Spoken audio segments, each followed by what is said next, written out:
Assalamualaikum warahmatullahi wabarakatuh. Ketemu lagi dengan saya Siti Nurhasana di channel saya Siti Nurhasana Yahya. Sebelum tonton videonya jangan lupa like dan subscribe ya. Selamat menyaksikan. Menurut hemat saya perlu dipahami oleh kita bersama adalah membahas, membicarakan, mengkaji, menelaah, mendalami moderasi beragama itu tidak akan pernah selesai. Ini yang harus digarisbawahi. Moderasi beragama itu adalah upaya ikhtiar, proses yang tidak berkesudahan, yang tidak berakhiran. Mengapa? Jadi jangan pernah punya asumsi, jangan pernah punya pretensi. Pretensi itu apa Pak Imam? Jangan punya anggapan, dugaan atau anggapan bahwa saya akan tamat mendalami moderasi beragama. Tidak akan pernah ada tamatnya. Itu karena ini, ya tamatnya itu ketika kita meninggal dunia itu tamat kita. Karena moderasi itu adalah proses. Proses ini akan terus. Memoderasi itu menjadikan cara pandang kita, sikap kita, praktek beragama kita untuk senantiasa berada di tengah, dalam artian tidak berlebih-lebihan dan tidak melampaui batas.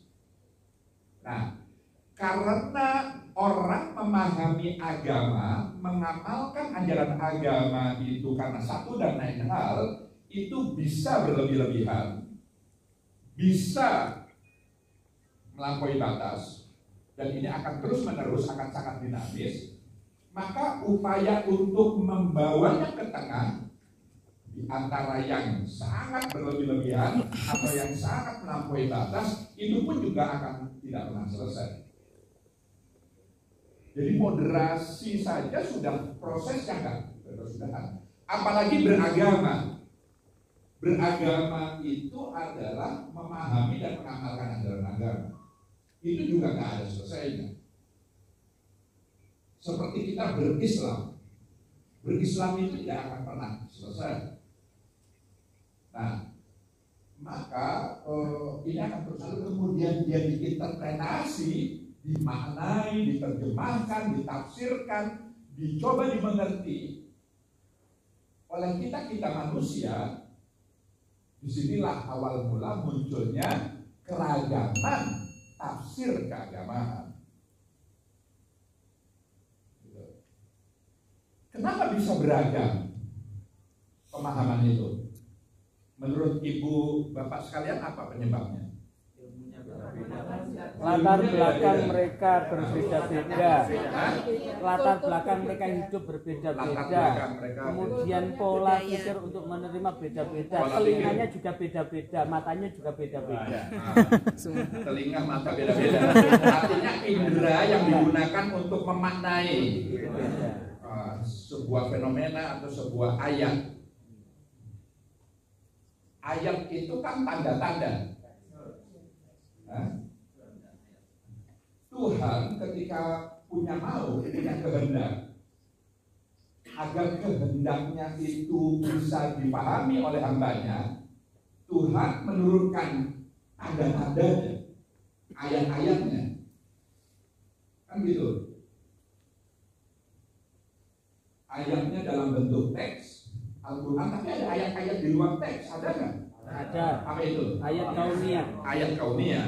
Nah, ayat yang alam semesta ini. Jadi, kalau orang selalu berislam hanya bertumpu kepada Al-Quran saja, ya nggak salah sih. Tapi kurang. Karena ayat Allah itu tidak hanya Al-Quran. Ayat-ayatnya itu tersebar di alam semesta ini. Afala tatafakkarun, afala, wah banyak sekali. Jadi kauniyah ini juga tidak kalah pentingnya dibanding ayat-ayat suci yang dalam bentuk Al-Quran. Saya mengatakan tidak kalah pentingnya, sama-sama penting, dua-duanya sama-sama. Artinya dua-duanya itu tidak untuk saling dibenturkan, tidak untuk saling diperhadapkan, tapi saling melengkapi, saling menyempurnakan. lain. Nah, oke, saya akan kembali. Jadi Islamnya satu, tapi ketika dia membumi, dia menjadi beragam-ragam. Keragaman ini pertama karena sebelum wawasan itu titik pijak, perspektif namanya, sudut pandang, cara pandang.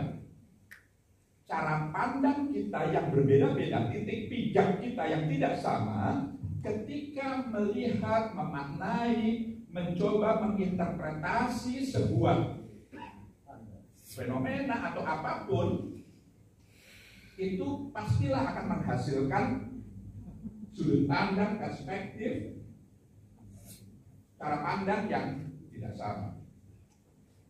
Di sini sudah clear ya, nggak perlu saya ilustrasikan. Lalu kemudian pengetahuan yang berbeda-beda. Yang ketiga adalah ekosistem lingkungan. Tradisi, kebiasaan, adat istiadat, budaya yang membentuk setiap orang itu menyebabkan dia memiliki nilai-nilai atau norma-norma yang dianutnya yang boleh jadi tidak sama antara satu komunitas dengan komunitas yang lain. Masyarakat Sumatera Barat, masyarakat Minang dengan masyarakat Jawa dalam hal tertentu nilai dan normanya beda. Nanti dengan masyarakat Maluku, dengan Sulawesi, Kalimantan dan seterusnya, karena kebudayaan, kebiasaan, tradisi, adat istiadat itu mempengaruhi cara orang memaknai sebuah fenomena ini. Dan ketika memaknai lalu kemudian menghukuminya. Ini dalam fikih sudah sekedar untuk mempertegas saja bagi teman-teman yang belum tahu. Misalnya jangankan antara ulama satu dengan ulama yang lain, pada diri Imam Syafi'i saja, ketika lingkungan strategisnya atau ekosistem yang melingkupinya itu berbeda, maka terhadap satu persoalan dia hukumi dengan dua hukum yang berbeda. Ketika sentuhan antara laki-laki dan perempuan itu membatalkan wudu atau tidak, itu kan cerita yang sangat klasik, gitu kan, contoh yang sangat klasik. Ketika beliau tinggal di Irak, di Baghdad, beliau mengatakan sentuhan antara laki-laki dan perempuan dewasa yang bukan muhrimnya itu tidak apa-apa, tidak membatalkan wudu, tidak harus mengulang wudunya.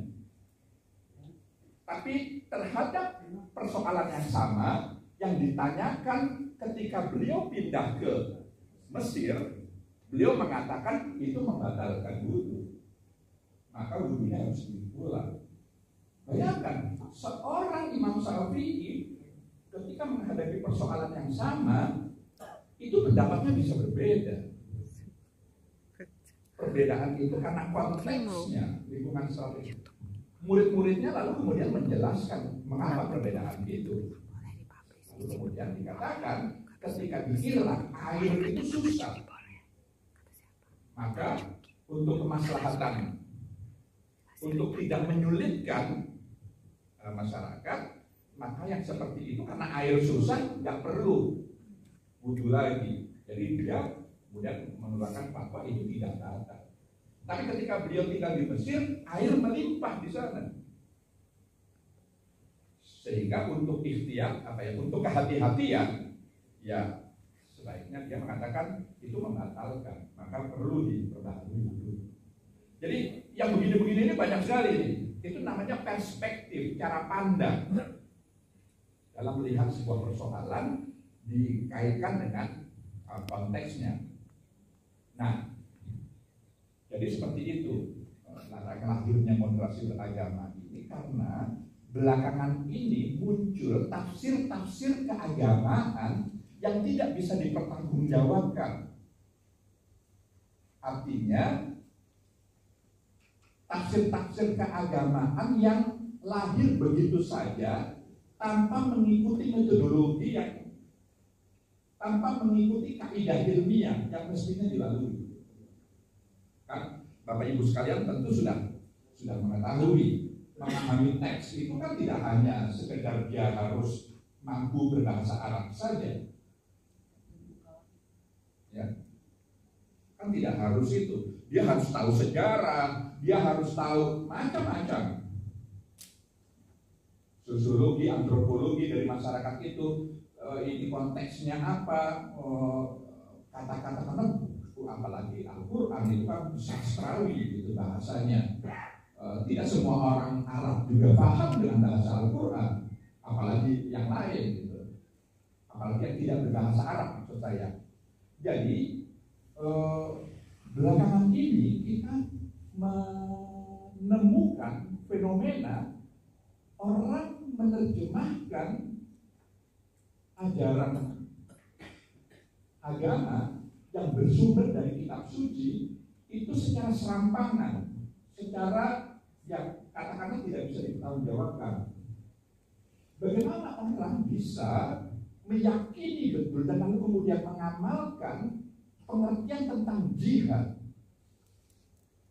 Jihad yang hakikatnya adalah bersungguh-sungguh untuk kemaslahatan bersama, itu mengalami distorsi, mengalami tidak hanya penyimpangan, deviasi, tapi pemutarbalikan makna.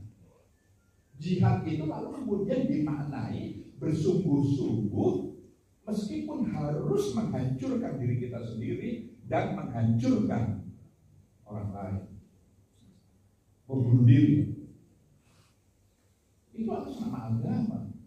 Itu dia sedang melakukan jihad. Itu caranya untuk menuju surga.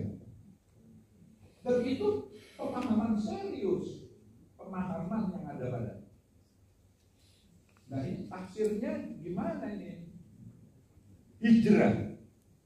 Hijrah yang hakikatnya adalah perpindahan tempat, lalu kemudian dimaknai dikembangkan perpindahan dari hal-hal yang buruk kepada hal-hal yang baik. Itu justru mengalami perubahan makna. Saya yang tadinya bersosialisasi dengan banyak orang, enggak, saya sekarang sedang berhijrah. Apa? Saya hanya kumpul dengan kelompok saya, kelompoknya saya saja. Eksklusif, saya sedang berhijrah. Saya berhijrah, saya tidak lagi mau berinteraksi dengan orang-orang yang tidak seagama dengan saya. Bahkan tidak mau saya berinteraksi dengan orang-orang yang berbeda mazhab dengan saya. Tidak mau berinteraksi, tidak mau menyentuh, tidak mau salaman, tidak mau menyapa. Itu pengertian hijrah. Dan jadi serius gitu. Ini terjadi di tengah-tengah kita, sesama saudara kita. Jadi yang ketiga, waktunya pendek. Kenapa moderasi beragama ini penting? Tiba-tiba saja belakangan ini 1, 2, 3, 5 tahun terakhir kita merasakan atas nama agama orang justru merusak ikatan-ikatan kebangsaan kita yang oleh pendahulu kita itu merupakan konsensus nasional yang mengikat kita semua di tengah-tengah keragaman kita. Tiba-tiba atas nama Islam, saya sekali lagi karena ini komunitasnya Islam ya, saya harus dengan Islam. Untuk menegaskan, saya harus berkali-kali menegaskan bahwa moderasi beragama bukan hanya untuk Islam, tapi karena ini komunitasnya semuanya Islam, saya bicara tentang Islam. Atas nama Islam, orang bisa mentogut-togutkan Pancasila. Padahal Pancasila itu tidak hanya sekedar dia konsensus nasional, kesepakatan kita hidup bersama, tapi nilai-nilainya itu semuanya nilai-nilai Islam, nilai-nilai agama. Ini bisa disalah-salahkan, bisa diberhala-berhalakan. Tiba-tiba kita nggak pernah mendapatkan ajaran dari orang tua kita, guru-guru kita, ulama, kiai, sesepuh kita, tapi lalu kemudian sekarang kita menyaksikan orang punya pandangan bahwa Islam itu mengharamkan menyanyikan lagu Indonesia Raya. Bagi umat Islam itu syirik, itu menyekutukan Tuhan kalau kita menghormati bendera. Dan ini Faham ini bisa memuaskan. Dan banyak tokoh-tokoh yang lain.